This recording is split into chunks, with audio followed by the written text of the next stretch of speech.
Hey, good evening. Come on in. Come on into the speakeasy. Make yourself comfortable. There's plenty of room. And please, oh, please start your watch parties, like and share and all that fun stuff. Cause like, we're just hanging out. Like that's the plan. Here's the little thing that tells you to like and share. So do that. There's probably going to be some music tonight. Cause I brought old Bessie here.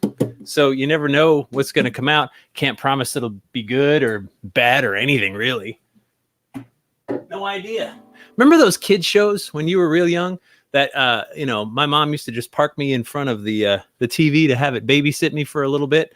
There was one show called The Magic Garden, which I don't know if everybody saw it, but I know now looking back as an adult, I can see there were a lot of drugs involved with the people that produced and wrote that show.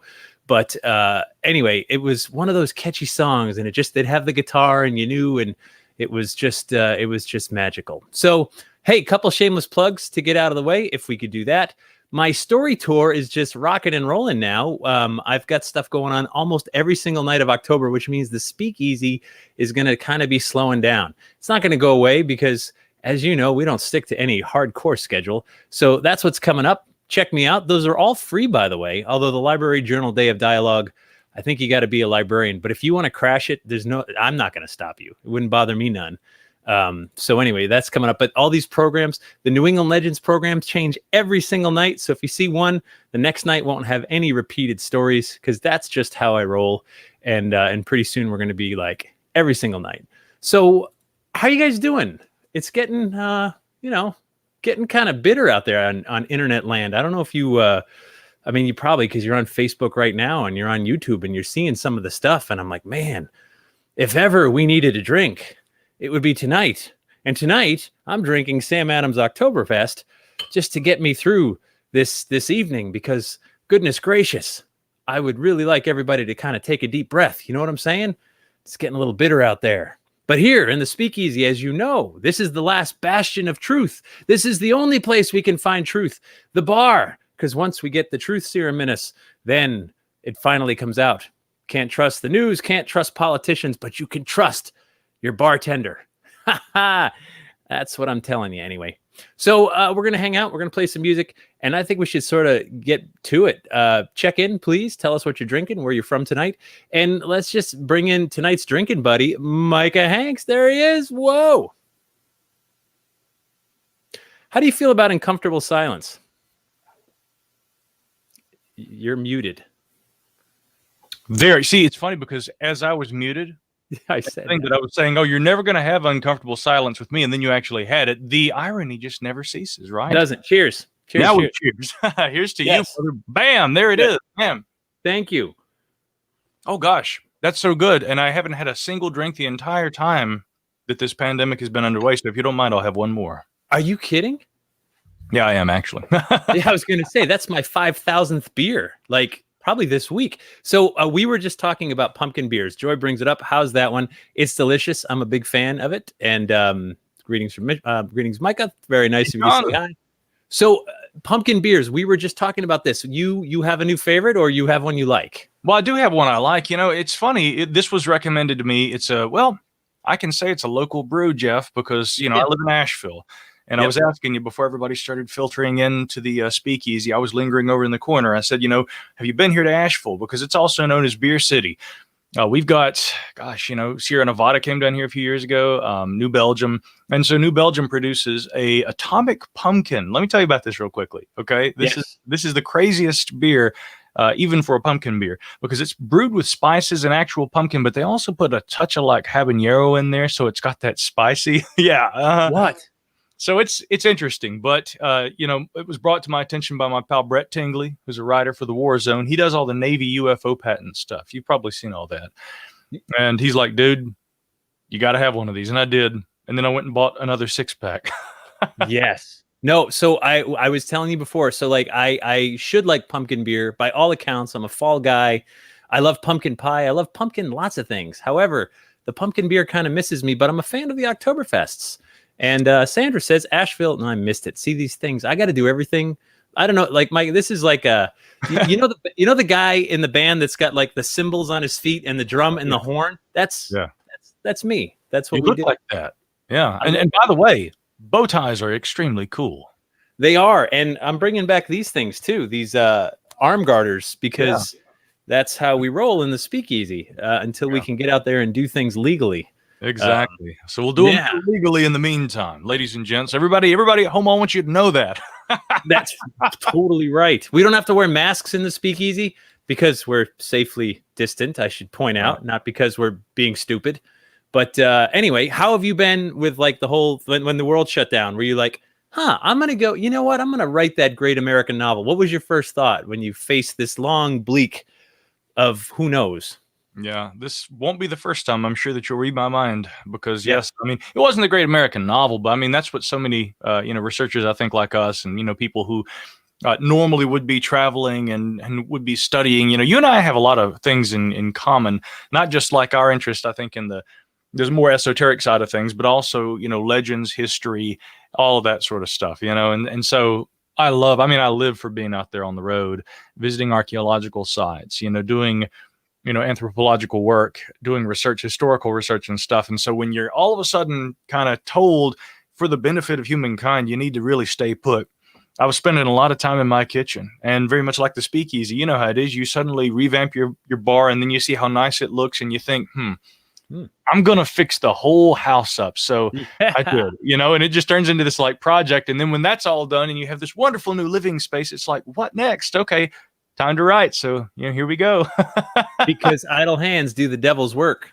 And that's so true. Yeah, no, believe me, the last thing I have left to do is paint my upstairs ceiling throughout. I did the downstairs. I'm like, been working on everything, but also writing a lot and then doing tons of these Zoom programs, which is like, I've likened it to pornography. It is not the same. Good. It's not the same as, really being physical with someone. But if it's all you got, then that's what you do. Yeah. So, something funny? You might have noticed this too. Like the camera I'm using right here.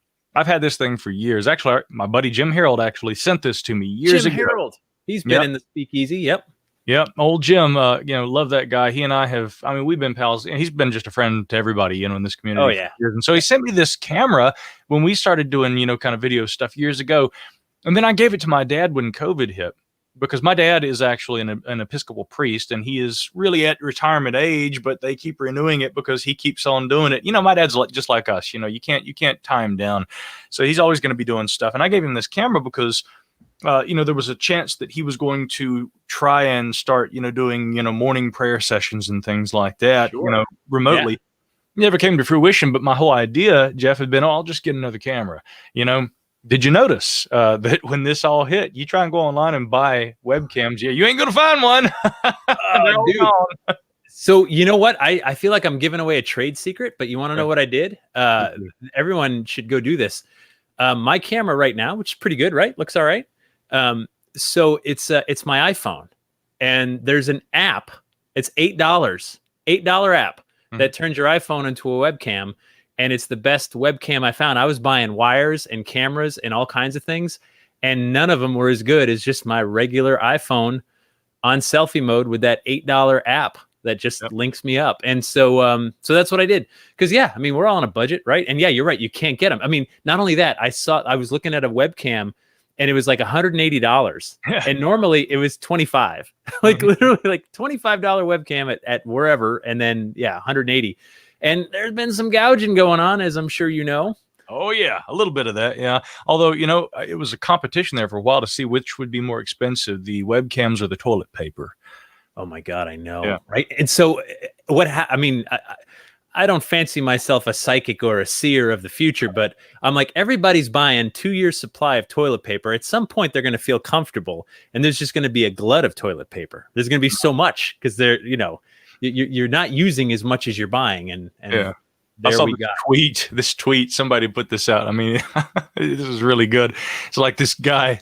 He's saying the year is 2022. The cops are outside my door.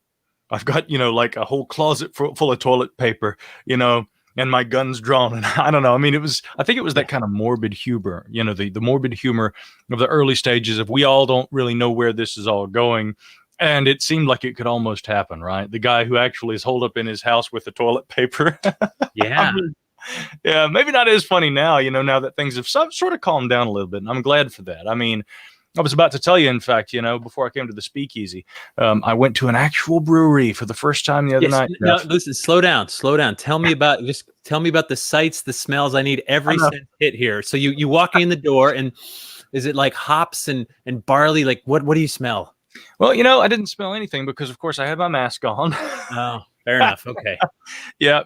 Yeah, but I walk in, and it's a little strange because everyone is, by the way, Renee, they're in the Philippines. How you doing? How are all you folks doing there? We're worldwide. We got people in Wales and Australia and Philippines. Welcome, everybody. Yeah, well, that's the thing. I mean, I can go to my local brewery and I can hear live music. And I mean, it's so nice to have that experience. But, we have these sort of like, the world bar here where, we have folks stroll in from China or the Philippines, somebody may be visiting from Europe 1 minute they're from Hong Kong. I mean, you got to love the worldliness of this. And that's, if anything, to me, that's kind of been the benefit of, again, look, Jeff, you know me, I'm the kind of guy I try to see the upside of everything, and so, I mean, I have been looking for the benefits. I've been more in contact with people. I have been less in contact with others because I've been busy writing and they're all mad at me. So I need to call them too, Yeah. But, yeah. No, it was surreal getting out and actually hearing music, sitting outside, everybody's a safe distance away, but to actually be somewhere, Yeah. it's almost surreal. I was talking to a buddy of mine today, actually. He's like, I called him. He's like, hey, I can't talk right now. I'm making a dump run. And that literally, to the dump where you take your garbage as opposed to what everyone else was thinking. So he calls me back 20 minutes later and he goes, dude, I can't tell you the pleasure I take. And like, that was an adventure. I went to the dump and threw my garbage out and I saw the guys and I was like, hey, and he's like, oh my God, before that was just a chore. And now it's a big day out. And I'm like, yeah, on the one hand, it does get a lot simpler. I do a lot of hiking. So that you can certainly be remote. You get up in the mountains, there's no one around. And so that definitely feels like even a bigger adventure than it used to, which has been nice. But man, it's hard. Like I've been saying, like, I just want to get on an airplane and I don't even care where it's going. Like just land somewhere. I'll figure it out, Yeah. It's been so crazy. I saw, I think it's Brunei is offering flights to nowhere for people that just miss flying. Like you get up and you fly around for a few hours and they feed you like really cool local cuisine and you land at the same airport for people that just miss flying. And I know, I think it was Southern Australia is offering flights out over Antarctica and back to the same airport because it's just for people that are like, well, I can't go anywhere, but you're playing by the rules if you take off and land at the same airport. And I'm like, right. Sign me up, man. Sign me up. I miss that aspect of it too. And I'm like you, I like to get out and hike too. I mean, I love whether I'm driving, I don't mind being on the road for several hours or traveling through airports all day. But I mean, I really miss that. And I kind of feel like, I mean, we'll get back to that, or some semblance of that normal, but sure. I don't guess it will ever really quite be the same. But, once we are able to get back to maybe a newer and wiser version of that, man, I do miss flying. A lot of people are like, God, I hate traveling. I hate being in airports. I love it. I know you do too. I know you do. Yeah. Oh, I do. I totally do. Yeah. I mean, like you take off and you go somewhere and you're like somewhere new. And no, I totally love that. And I miss it a lot. And I'm wondering, when do we get back to that? And I know it's not going to be overnight, right? It's going to be little tiny increments. Mm-hmm. Little by little, we're going to get things back. And I agree with you. I love the innovation that I've been seeing from people that are like, well, I know what I can't do, but let's figure out what I can do. And some of my favorite musicians, man, I've been watching concerts in their living rooms. Yeah. Right. They're like Big Head Todd and the Monsters. I'm a big fan. And like Todd is just like, all right, I'm going to play some songs tonight. And he even played some hits. I'm like, all right, you're going to just play like the songs you want to play. He's like, no, he even played like Bittersweet and everything. And I'm like, dude, you're doing good stuff. It's amazing. Yeah. Jimmy Buffett's doing stuff. Everybody, like every musician, they miss playing too. And I get it. And I know you're a music guy. You've got a guitar. Yeah. You what's up with your band? Are you just like on hiatus until anyone can show up or what? It's funny. We are blessed enough here in the Carolinas. I mean, there's a fair amount of wide open space in North Carolina. Mm-hmm. And so we have one gig that we continued to do. Now, at first, obviously, it was off. I mean, from like March through July, there was nothing. And sure, I got a lot of friends who are musicians here in this region. And so, I mean, a lot of them have been hit really hard by this. Me, fortunately, I've kind of become more and more involved in this and doing this for my living. And so I do the music for fun. but I still missed it. If anything, because of that, Jeff, I was missing the music more. And the one gig that we have, it's at a brewery in nearby Hendersonville, North Carolina, Southern Appalachian Brewery. Our dear friends, Kelly and Andy, who run that, they contacted us and said, look, we're advising our crowds, please be, at least 10 feet, maybe more apart, from your group, but we'd like to be able to open to the public and, adhere to health and safety standards. And they did it. First time we went out there, everybody's like, oh gosh, But of course, I'm up on a stage. I'm still wearing a mask, except for when I'm singing. But I've got hand sanitizer and sterilizer, and everything. So I'm sterilizing the microphone. It was strange, but gradually, again, it's this process of, hey, just getting used to this new way of life. But you learn you can also still live, and I think that it's important to kind of find that balance. So yeah, we've been able to perform, and then at that moment, you're on stage, and you haven't been on stage for maybe a few months, and you realize, man, I really do miss this. Yeah, so. You never, it's like air. You'd never miss it until you realize one day you can't breathe, right? No, I miss live audiences. That's one of the things I miss. I love telling stories in front of people. That's my favorite thing. And doing it on Zoom, as I said before, it's the next best thing. It's all we can do. So we do it. But knowing that they're with you, feeling the energy of the audience and knowing they're leaning forward and they're paying attention and you got them, like you just don't know on here. You hope you got them. You think maybe, but you just don't know. So look, I'm, performing. I know you got your guitar nearby. I think we should. Do you feel a song coming on? I can feel a song. All right, I can do it. Let's do it. You go first. We can't play together. You do one first. What? Yeah. Tell me what happens. No. So you go first. So here's the thing. It'd be great because I tried this as an experiment with a musician friend. You can't play music together through this system because it's off by about half a second. Latency. Which is no big deal with a conversation, but with music, it's a very big deal. That makes it, it's a little choppy, So I got to share, though. I've got to share an analogy, though, that I heard this from Tony Rice, and I think he heard it from probably maybe Todd Phillips or Mark Shaz, one of the bass players, the great bluegrass bass players. But he says, the notes where they fall when you're playing like real jazz. I mean, bluegrass they call hillbilly jazz. He's like, imagine a train going down the tracks. And each cart has a hobo in it. And that hobo can move anywhere within that cart, but he's got to stay in that cart. That's how notes are, right? They can only be so far off. But, so ladies and gents, you don't come into a proper speakeasy without a guitar. And I have here. Look at that. That's been loved. That's like when you see a kid with a stuffed animal that's like worn all the way through, it's been loved. That guitar has been loved. This guitar has been loved. I mean, in a very harsh kind of way at times. But this is a Martin D28 LSV, man. And by the way, what are you playing? Is that an Epiphone?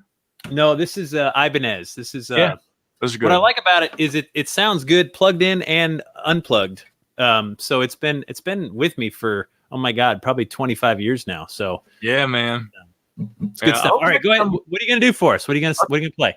I'm going to do like an old folk tune here, although it's one of my very favorites. There's a great, probably one of the first people I ever heard doing this. I mean, were my mom and dad, but Doc Watson, who we lost a few years ago, the legendary blind guitarist and folk singer, he recorded this song and did it many times. And actually, the first time I ever performed it was with David Holt and my father and a few other musicians.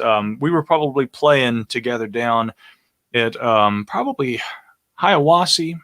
It was probably a fiddler's convention down there. Now, again, for folks who don't know, I mean, I do podcasts and a lot of the same sort of stuff you do too, Jeff. But I mean, I when I'm not doing that, and for many years before I got involved in this, even when I was working in radio still, I traveled and I performed traditional music. So this song, it's just one of my all-time favorites. It's called Shady Grove. Do you know it? I don't. Let's hear it. That's good because I won't be like, oh, that's not it. Like, he doesn't. That's just the way I heard it. Although, quick caveat, a lot of folks who don't listen to traditional music will also know this song because Jerry Garcia sang the hell out of it. So anyway, Shady Grove. Is that coming through okay, by the way? Yeah, sounds good. We can hear it. All right.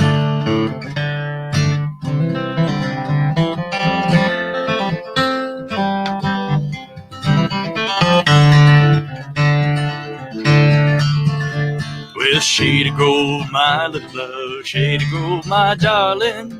Shady Grove, my little love, I'm going back to Harlan. cheeks as red as a blooming rose, and eyes of the prettiest brown. She's a darling of my heart, the sweetest little girl in town. Shady Grove, my little love, Shady Grove, I say. Shady Grove, my little love, I'm going away.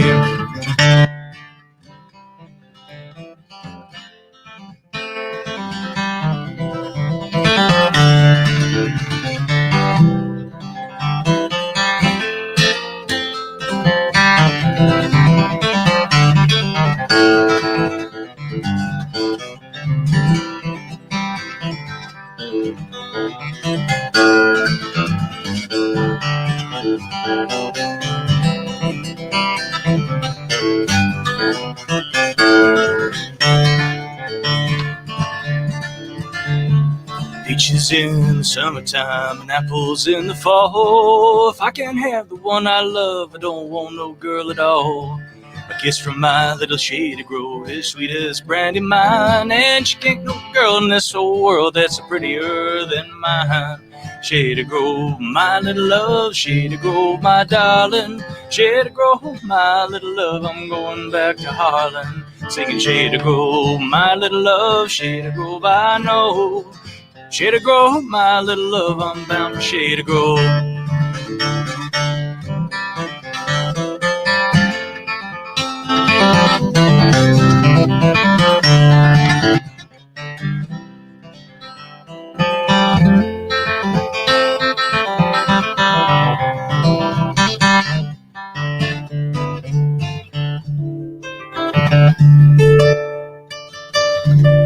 There you go.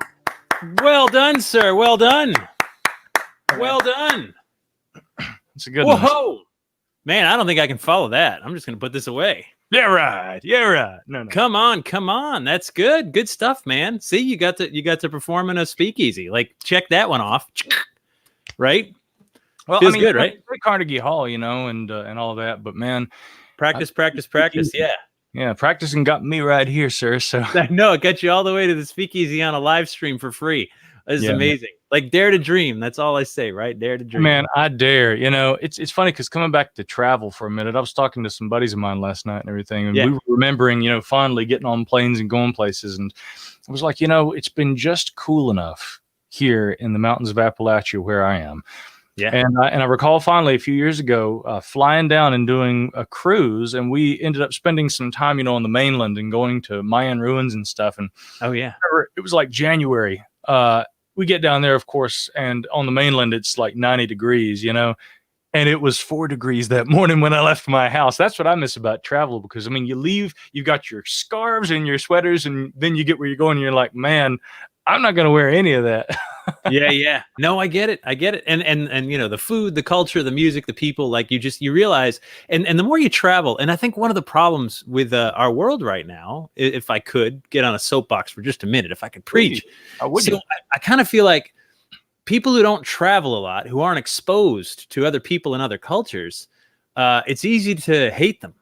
Right. It's easy when you haven't seen it, when you haven't touched it, tasted it, and walked among it. It gets very easy to hate the others. And I think travel is like you broaden your mind and your heart and everything more through travel than anything else. You can read books and you should watch TV and listen to podcasts and all that stuff. Of course, that feeds your brain, but travel like really feeds your soul, brother. And, yeah. Man. No, dude, you were so spot on, Jeff. I was down there. I think it was Cozumel Island one time. Yeah, I've been there. I saw the ruins. There's the Temple of the Hand.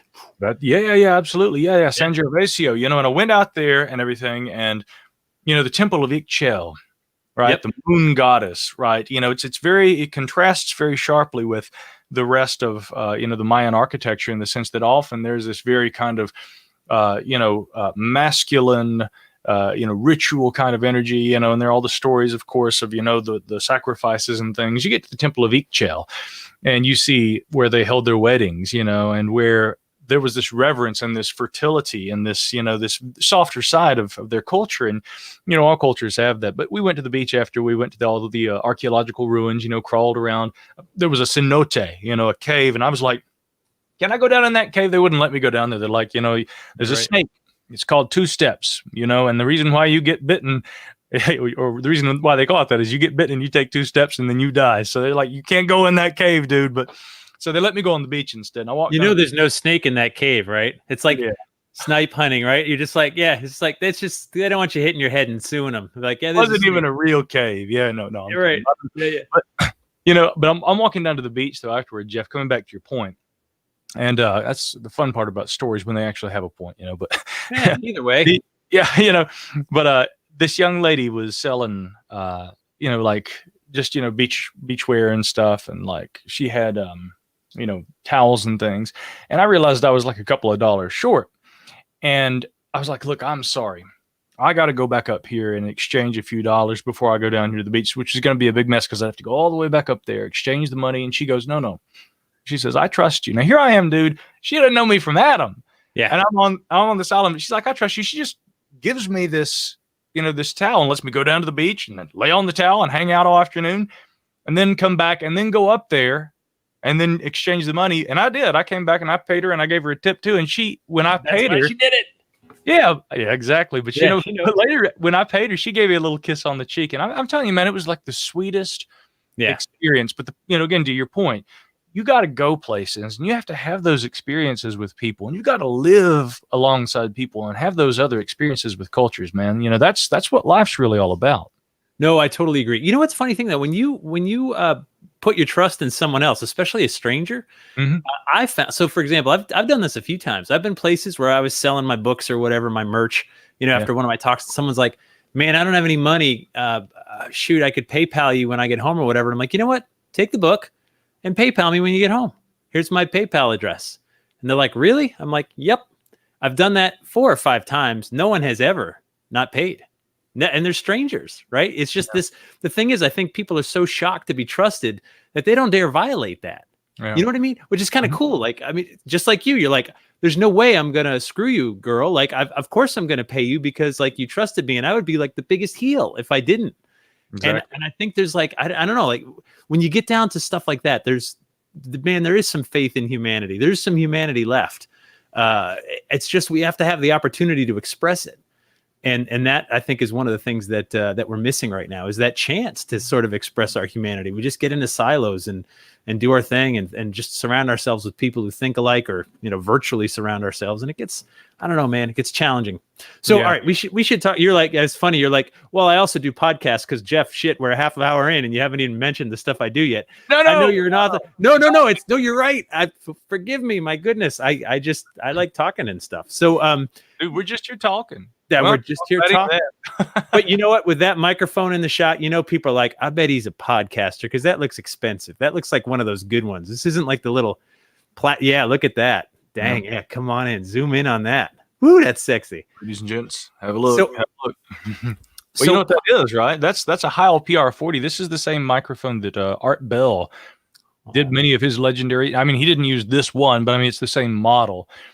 And man, I'd always liked the sound of Art Bell, and I bought the microphone a few years ago, and I was like, man, I don't really like the sound of this microphone. And then I got to where I began to really, know the microphone. It's like a guitar, man. Mm-hmm. When you get a new guitar and you're like, okay, yeah, I could do something with this.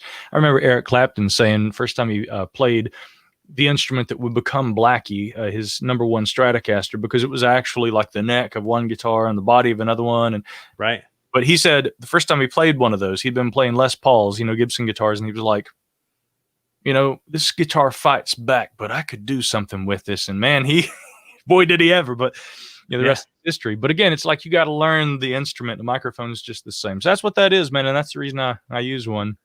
Yeah, no, Art Bell was a legend, and I love podcasting. You've been doing it a lot longer than I have. I only started mine in earnest like 3 years ago, and what I love about it is how intimate it is. Right? There's, you write books, and that's, to me, that's bearing your soul. Right? You put it all out there, and you're sitting in people's laps and on the toilet with them and on planes with them. Right? Like they take you with them. But a podcast, you're usually right in their ear, and there's nothing in between you and their brain. And I love that intimacy. And you've got, was it 3 podcasts now? Three different ones? Gosh, it's funny because I do a news and current events show, Middle Theory, and then there's the 7 Ages podcast, which is all archaeology and history. Mm-hmm. And then we have recently just launched a show called Sasquatch Tracks. All right. Says it all. Yeah. I mean, although we're That's about UFOs, I guess. Yeah, it's all about UFOs. No, it's ghosts, Jeff. Come on now. That makes sense. Sorry. Yeah. My Algonquin sucks. Yeah, but then the main show, of course, which Micah Hanks podcast. Well, it had once been known as that, and for years, there were reasons I'd left doing that show format in radio, and I launched a podcast, and I named it the Gralien Report just to make it distinct. The radio show went the way of the dinosaurs. Podcast kept going on, and I'd always kind of thought I should really change the name, and so actually last year I did. I changed the name back, which everybody was kind of like, "Whoa, this is really weird." But I'm kind of thinking, no, it's kind of like coming home for me. So it ended up working well, I think, because that way, well, you know how it is. You say a word, Gralien, and one person's going to say, "What's that mean?" Somebody else is going to be like, "So you talk about aliens on this show, right? Why are we talking about Bigfoot?" No, I get it. So but I know, like, UFOs and unidentified flying up. I mean, there's a soft spot in your heart for those. And we live in a time now where conspiracy theories are as valid as like science and math and everything else, because they get pushed at every level of government, every level of news outlet and things like that. Man, so what's funny? When we started, I mean, Jesus, I've been doing this, mid-90s, right? And back then, like, we were the kooks on the fringe and always like trying to like defend ourselves and our positions and saying, well, this is just, hey, I'm not asking you to believe something you don't want to believe, but here's the information, here's what's happening, here's this, here's that. And then it got to the point where, like, man, suddenly we got eclipsed. we got like, the fringe got pushed aside, and now it's like any crazy ass story is as viable as any other. And people like us are going, well, wait a minute, we always had rules to like our conspiracies and stuff like that. And now conspiracy emerges anytime something happens, you don't agree with it, you don't like it, you just invent a story around it. And when it happens at the highest levels, man, shoot, what are people supposed to believe? And I mean, how do you, so you've got like some cool information about like a UFO sighting or a report or something that leaked or whatever, like, how do you not become part of that noise? That's a good question, man. That's a real good question, But Thanks. One thing I'm thankful for though, Jeff, is that, like guys like you and I, we've been doing it for a long time, and there are all kinds of newcomers who are coming into it. Mm-hmm. The most humbling thing in the world, by the way, is, when somebody will reach out to me and say, like, I want to start a podcast. And by the way, hello, Jen Massey. I see some friends in our chat, probably some mutual friends too. And so always good to see all you guys. I know, right? Yeah, it's great to see all you guys. Jen stays regularly in touch via email, and has for many years. So always good to see you there, Jen. But with the current state of things, there's like everything's fact checked. I mean, it used to be that the mainstream media fact checked, and now what we're seeing is the mainstream media fact checks all the politicians, and then they fact check each other's stories, and then you've got entire sites that are dedicated to fact checking what the mainstream media is reporting and fact checking, and everyone does try, I think, to argue that there is only one version of truth. And this is funny because, you mentioned that this would be us philosophizing over drinks. And by the way, I mean, guys, ladies and gents, Jeff and I hadn't been able to catch up and do this in years. So I've been really, like more than anything, like looking forward to this all day. I'm serious, man, because we haven't like talked in years, and I was so excited when he reached out. So, and I hope we can do it more often. Maybe I'll get you on one of my shows too, so we can just keep the dialogue going. But yeah, now it's like for people like us who have been doing this for a long time, and there is everyone with their version of truth, it raises a philosophical question. That's what Jeff had said when he reached out. He says, we're going to be philosophizing over drinks. So here's some philosophy for you. Is there such a thing as absolute truth? I think philosophers, some would say that yes, others would say maybe not. But it seems that in the current times, people are questioning that more than ever, aren't they? And, that's only amplified by the situation with the pandemic, right? Yeah. So I would say there is such a thing as truth. Even if it's unattainable, I need to believe it's out there, even if it's just over the next hill, right? I get what you're saying. Like some would say, well, 2 and 2 is 4. Which, I get you, but all you need to do is find one person that believes in their heart of hearts that it is not. And I guess it sort of ceases to be a universal truth.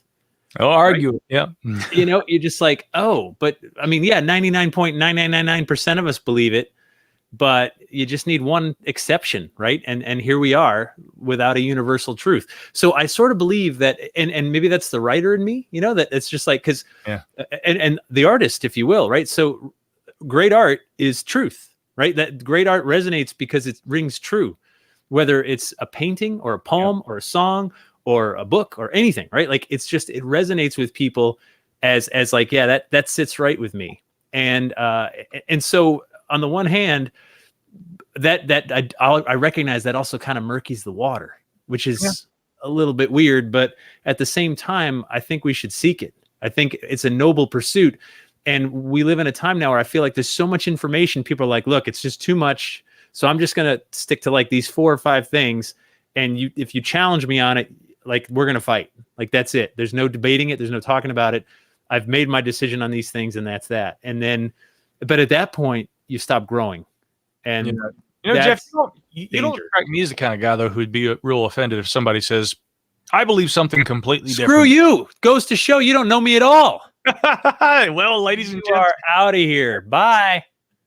I'm just kidding. God. Don't make me mute my microphone. Listen to me now. Yeah, no, you're right. Of course, I welcome the challenge, right? It's more interesting. Like, please force me to rethink what I thought I knew or whatever. I mean, that's important. Because like what's faith untested? What's truth untested? Yeah. Just an idea. Again, if your truth can't be tested, then how strong is your truth? That's an important question that should be asked. people, I get this from time to time where, actually, it's funny. I don't know if it's just that I've become better at navigating, or if people are just less angry and interactive. I feel like I used to get a lot of emails with people saying you're absolutely wrong, and I mean it always happens. I know you get it too, but yeah, sure. I seem to get less of that though these days. There could be any number of reasons, but I mean I would always say, I welcome a challenge. If someone says I disagree with something that you said, let me raise a counterpoint, because I think I'll go ahead and just say I believe, Jeff. I believe that if you believe in something, then you need to be able to be challenged on your truth so that you know the strength of that truth, if that makes sense. It does. Of course it does. Like, and again, I mean, I raised Catholic boy here, right? Yeah. I remember the whole notion of, faith untested is not really faith. There you go. And so if it's not tested, if it's not questioned, if it's not challenged, then what do you really have at the end of the day? You got nothing. You got a paper doll, And so no, I do think it's important. And that's what I love about like the realm we work in, right? We get to challenge things we thought we knew about history, things we thought we knew about belief and culture and all those other things. And silly me, I sort of believe that like some of these stories, especially the paranormal ones, they stick around. The legend sticks around because there's some inherent moral that we have not learned. And I mean, collective we, right? Yeah. I mean, and if we learned it, then the legend would go away. It's just that, to me, that's just math. If we learned it, if we've come to grips with it, if we've accepted it, we won't talk about it anymore. And that's how a legend dies. But if we're still talking about it, then that means we haven't figured it out yet. We haven't run all the numbers just yet. And that is worth talking about. And that's why I love these stories so much. That's why I love chasing them wherever they lead, whether they're Me too. Bigfoot stories or whatever. And Kate just said, well said, Jeff. I couldn't agree more. And also quick hello to Lauren, my wonderful assistant, Lauren, who just jumped into the chat right there. Fashionably late. Fashionable, by the way. So if you say you know the absolute truth, are you telling a lie? God damn it, Nicole, stay out of here. Get, bye. You always have those wonderful questions. Oh. Nicole, I'm going to be thinking about that, though. Yeah, now you just blew our minds. Thanks, Although Nicole. I'm going to wait for Jeff to answer it. No, I was throwing that one to you. You got this one. Take it. No, I didn't. No, I was going to think about it while you sang a song. That's what I was going to do. I keep dropping my pick. And you can't be doing here. I got one. I got a spare. I always carry a spare because I know this man's going to drop his pick. So now you have no excuse. Jeff, here you go. Thank you so much. There it is. All right. Wow. Got it. All right. How about a blues, right? Oh, yeah. Little bluesy.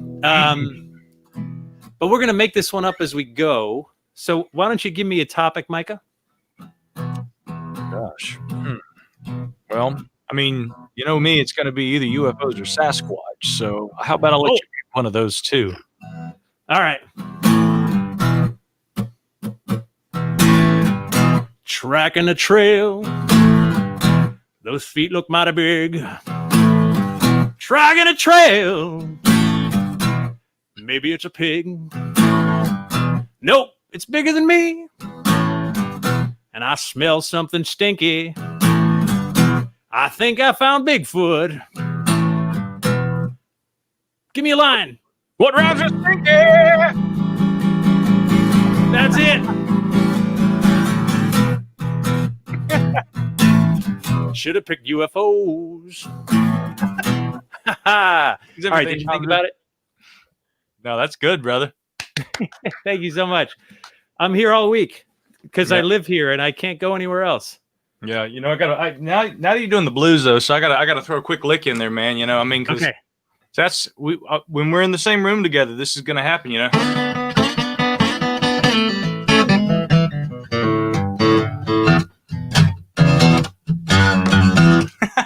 Nice. Actually, let's get real good and nasty. Yeah. Bend it. Yeah.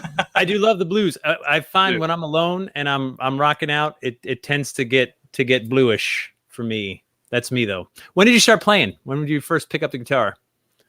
You know what's funny? I started playing the guitar. I mean, I started messing around with the guitar about the same time my mom and dad gave me my first book on Bigfoot. I was 5 years old. Right? Yep. Here, write a song about this, kid. Yeah. Right. That's what it was. They were hoping I'd write a song about it, and little did they know that I was going to strap on my boots and go mountain climbing, you know. But I mean, a little of both, though, actually. I didn't really get serious about guitar until about fourth grade, you know. And it's funny, you know, there's a tie in there, too, because I remember in third grade, I'd had a teacher, and she was wonderful. But she was, you know, very scientifically inclined, which she should be. I'll always thank her for being that, because that really made an impact on me. But I wrote a report on UFOs in third grade, and she was like, well, you know, I'm taking points off just because, you know, this is not a subject that is, you know, scientifically verifiable. There's no hard evidence. You know, this is how science works. And here's what we need before we can qualify a subject like this. And so I was bummed, but I was like, okay, then I'm going to keep looking for it. I think she was trying to encourage me to be scientifically minded, which it worked. I became that. But I don't think she ever thought I would go, okay, I'm going to be scientifically minded as best I can, and I'm going to keep hunting UFOs and Sasquatch until kingdom come, you know. And that's what ended up happening. But I came back from third grade after summer break, and I remember my fourth grade teacher, Mrs. Maddox, saying, I hear you've been playing guitar a lot this summer. And that's my first real remembrance of somebody being aware of me playing guitar, if that makes sense. Yeah, no, it does. Yeah, because then it's an external thing instead of just a thing that was around. I get it. I totally get it. That's cool. What about you? No, I started when I was, I think I was about a freshman in high school. Yeah. And I thought it looked cool. I thought it would help me get girls, which you can back me up on this. It won't. That's right, man. They always say they like those guitar players. And I was like, no, they like the singer or the drummer, man. You know, if I wanted to get chicks, I'd be the drummer, you know? No, because like as soon as one comes out, you just watch them all roll their eyes and leave. And you're like, oh, even I'm an observer of people. Come on. So no, I just loved it. It was fun. It was, you know, with my buddies. It was one of those things that like I never even wanted to go pro, just tool around with it for myself and, you know, have a good time with it. So that was about it. But it's another way to tell a story. And what happened with somewhere along the way, my hobby became my full-time job. Yeah. That's how it goes, man. And when that happens, you need a hobby. So I think, but you must have one. Like if you're a full-time musician, like you must, I bet those guys like hunt Sasquatch on the weekends. Cause like, well, probably on Mondays when they're not working, but like, that's how it goes. You need an escape from whatever it is that you do, no matter how much you love it. Like you still need an escape from it. So for me, I think like guitar was like my, let me just clear my mind and just whatever, strum away. But cool. Yeah, no, it is. And I think everybody should find that thing.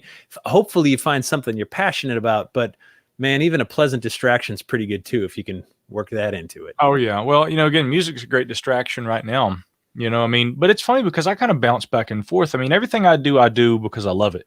Mm-hmm. And, you know, there are certain days where, you know, I mean, even writing and research, I'm sure you're like this, you know, certain days you pick a certain topic and you're going to tackle that topic, and you're not going to leave the computer until you're done with that. And it can be daunting, but you still come away with it with a satisfaction, I suppose, after you have put the time, effort, and energy into that. I want to ask you something too, Jeff. I mean, when you do a lot more on camera than I do, and you're out there, in fact, are you still doing the show on PBS?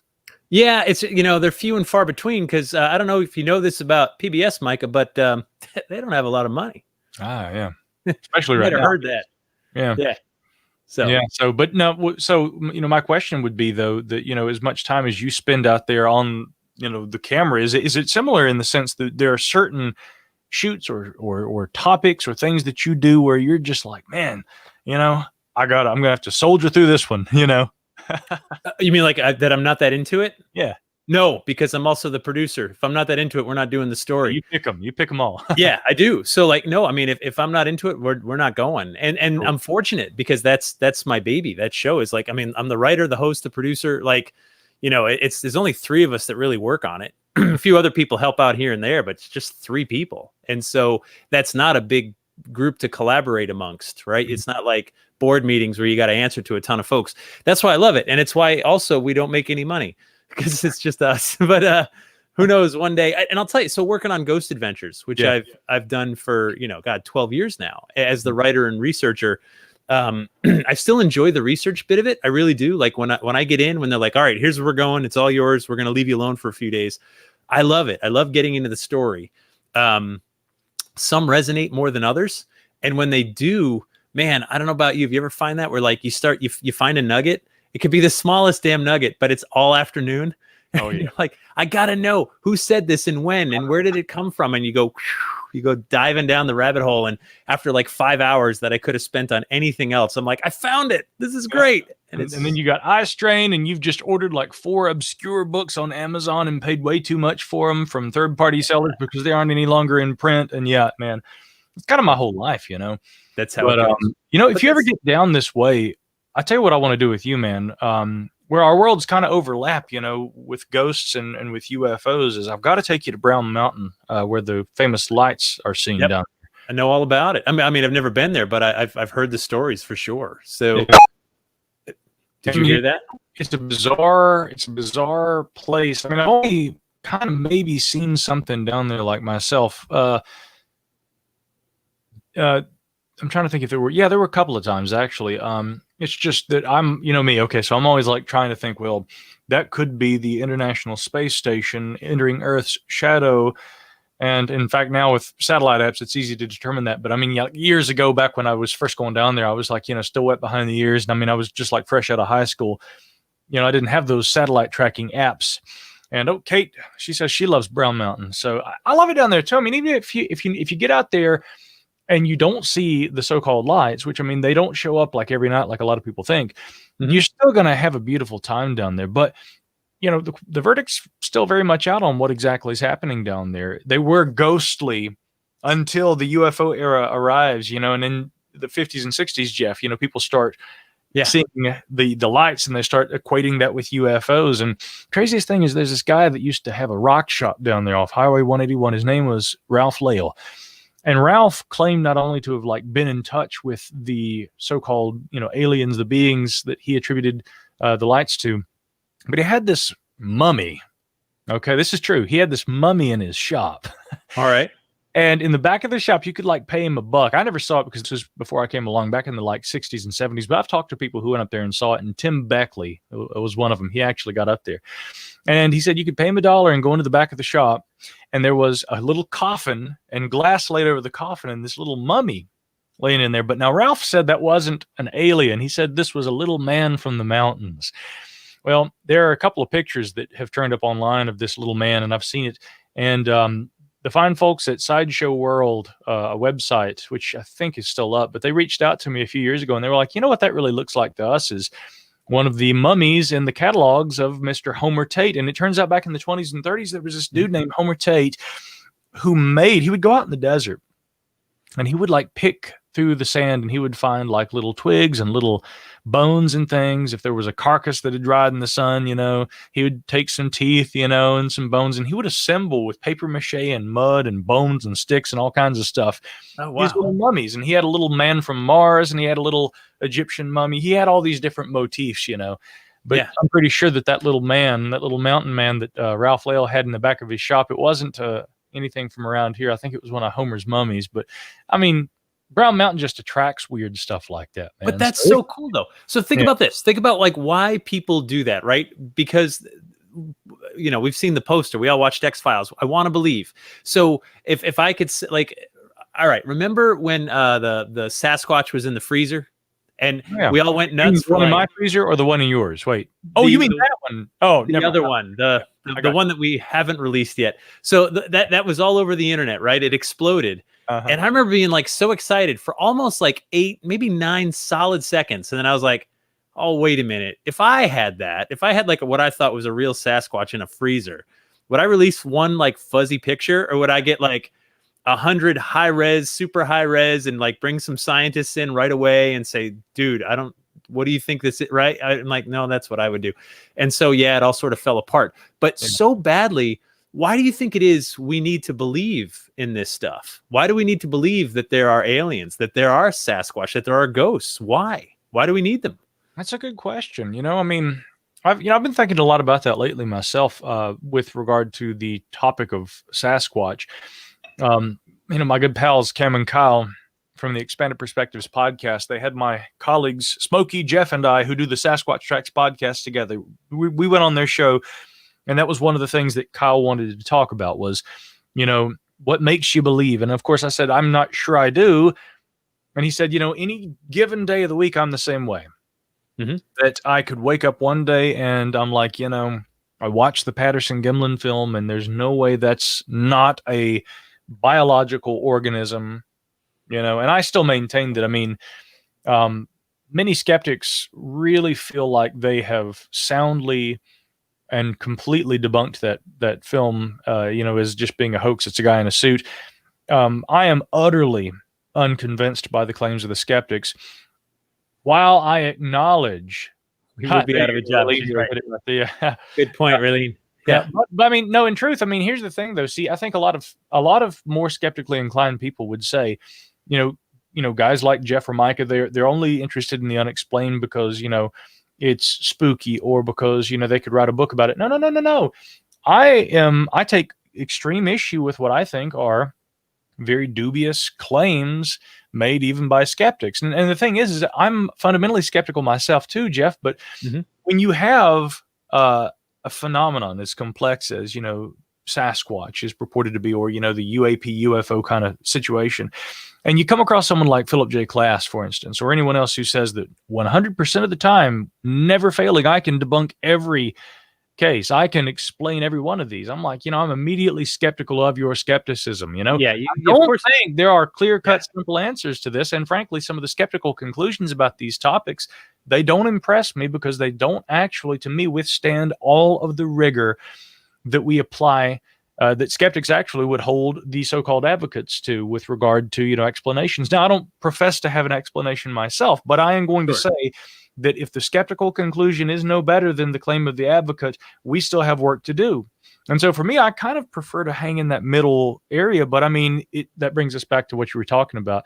You spend like 8 hours on, online, just looking for that quote, because I just want to know the truth. That's what drives me. I don't know if these things exist.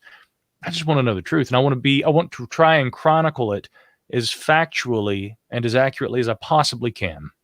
And that's one of the things that happens, right, with the skeptic community, is that it almost becomes a belief system where you've got the talking points, right? It's like watching one of the 24-hour news channels. Mm-hmm. You already know what the person being interviewed is going to say, whether they're on the right or the left. They have talking points no matter what question you say, no matter what you say, no matter what the facts are. Here's the talking point. Yep. And it becomes the same sort of thing. I've bought into the notion that these things can exist. Therefore, whatever it is you saw, you must be wrong. And, it must be something else. There must be some logical explanation, which isn't fair, especially if you're not there, if you're not one of the witnesses. If two of us are standing next to each other seeing something and I say, hey, that's a ghost, and you say, dude, that's the car headlights, reflecting off the tree there, I get it. You have a fair position. You were there. You saw the same thing. But it gets difficult when we're commenting on someone else's human experience and the way they interpreted it. And one of the arguments I've always come back to is like, look, man, I can't prove to you ghosts are real. I can't prove to you love is real.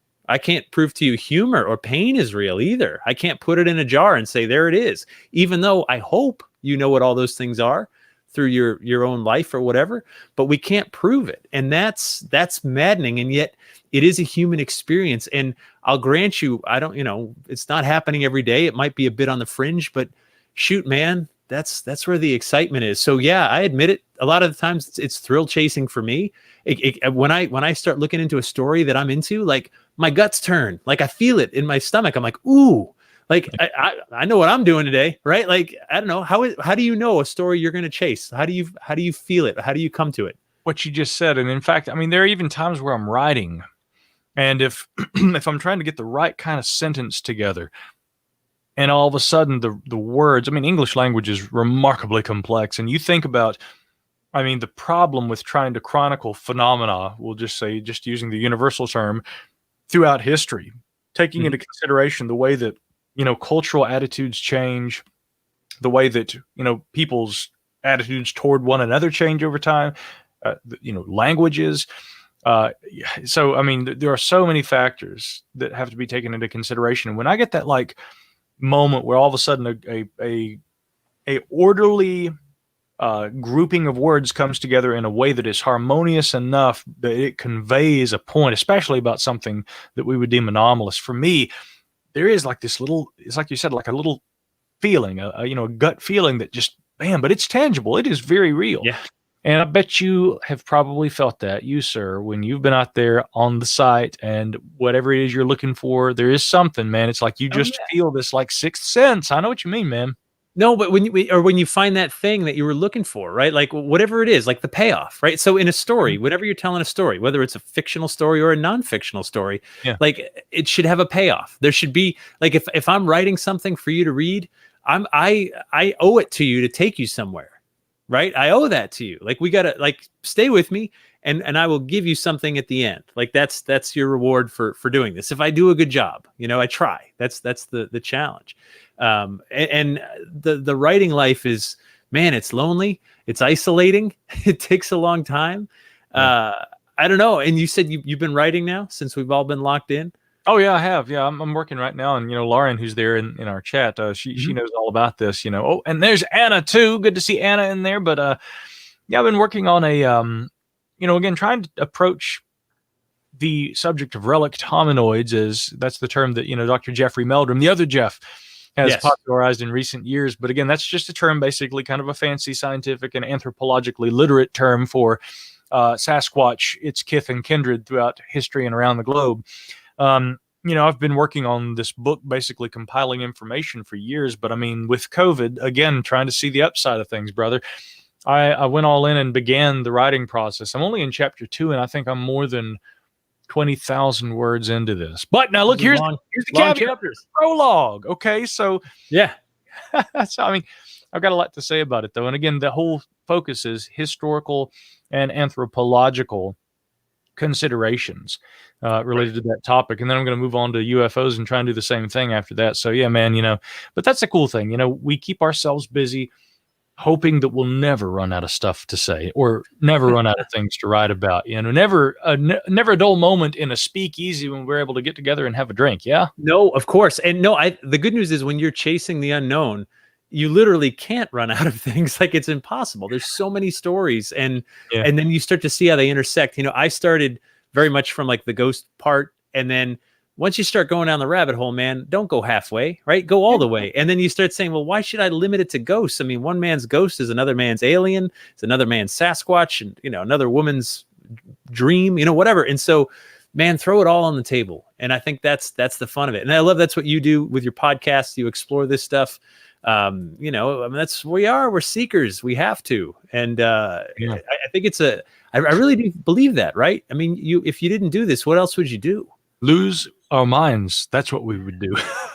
Yeah. Lose our minds, man. You know. I guess make a go at that music thing. Be like, this is it now. I gotta eat off this. So that's right. Happens. Yeah. Which I mean, if that were what I were relegated to, and I couldn't pursue the weird, I think I could live through finding art in song. I could, Yeah, I certainly could. I love music enough that I could do that. But I will say that the pursuit of the unusual certainly makes life more interesting.